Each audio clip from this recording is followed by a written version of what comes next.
સામાન્ય રીતે કલેક્ટર એટલે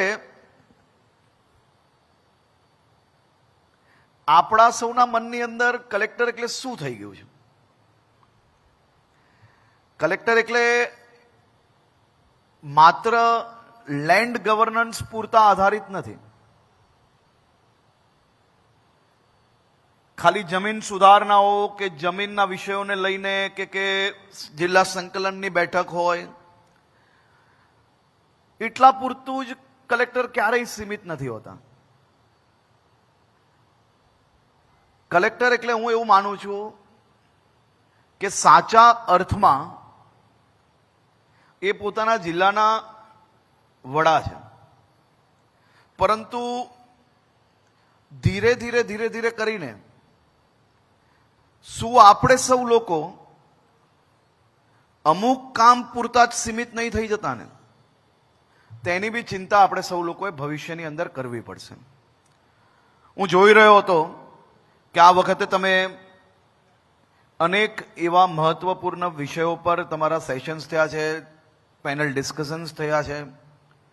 હું જરૂરથી એવું માનું છું કે આ પ્રેક્ટિસીસ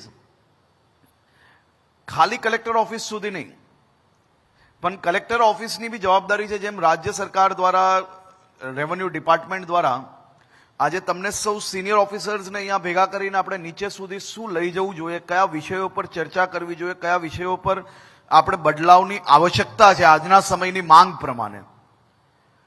આ જરૂરી છે કે તમે બી તમારા પોતપોતાના જિલ્લામાં જેનું પબ્લિક જોડે એટલે કે જેનું રાજ્યના નાગરિક જોડે ડાયરેક્ટ ઇન્ટરેક્શન છે એ કર્મચારી સુધી જો તમે પહોંચશો તો જ સાચો બદલાવ આખા રાજ્યની અંદર નજરે પડશે. કારણ કે સિસ્ટમ એડમિનિસ્ટ્રેશનની અંદર તો બદલાવ આવી જશે, પણ એ બદલાવ જો સીધો લાભ એનો પબ્લિકને નહીં મળશે તો એ બદલાવ ક્યારેય નજરે નહીં પડશે. અને સાચા અર્થમાં ઉપયોગ કોને કરાવવો છે, આપણે કોને લાભ આપવો, તો રાજ્યના નાગરિકોને આપવો છે. તો મારી આ આપણે સૌને વિનંતી છે કે તમે સૌ લોકો બી પોતપોતાના જિલ્લામાં જઈને જે સેક્ટર, જે ઓફિસીસ તમને એવું લાગતું હોય કે સૌથી વધારે પબ્લિક ઇન્ટરેક્શનમાં છે, પબ્લિક ત્યાં વધુમાં વધુ જાય છે, એને સેન્સિટાઇઝ કઈ રીતે કરવું. એને જો સેન્સિટાઇઝ નહીં કરી શકીએ તો તમારા 3 દિવસની પ્રેક્ટિસ હું એવું માનું છું કે તો નીચે સુધી નહીં પહોંચી શકશે. એટલે સૌથી પહેલા ગ્રાઉન્ડ લેવલ તક, ગ્રાઉન્ડ ઝીરો તક તમે કઈ રીતે પહોંચી શકો તેનું પ્લાનિંગ કરવું જોઈએ.